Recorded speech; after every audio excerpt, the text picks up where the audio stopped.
Hey everybody, it's Dr. Tim Harrigan. I wanted to talk to you about most of our supplements and what they contain. Most of the products and formulas that we recommend actually have a very specialized delivery system. Basically, the most expensive product you take is the one that you pee out, right? Because your body's not absorbing it. So getting 100% absorption of all the food-based things that are in a supplement is critical. You'll see a chart that shows how poorly absorbed most things are. Liquids versus powders versus capsules versus tablets versus sprays that we use. So you'll notice on a lot of our labels, there's an enzyme delivery system.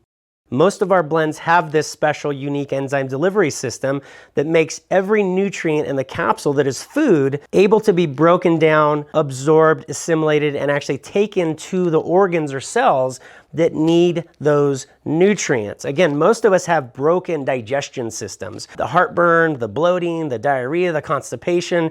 We get tired after meals because we're not absorbing our nutrients, you guys. Most people have a big problem with that. That's what heartburn is. It's a lack of digestion. That's what lactose intolerance is. It's lack of digestion of lactose because of lactase deficiency. So you'll notice that enzyme delivery system, it's basically so that we get the best bang for your buck. It's going to allow 100% absorption of all the food-based nutrients in here. So filling and fueling your cells with our cellular delivery system is really super critical. Again, it's going to allow you to benefit from the actual supplement and whole food-based product that we recommend to you. Thank you.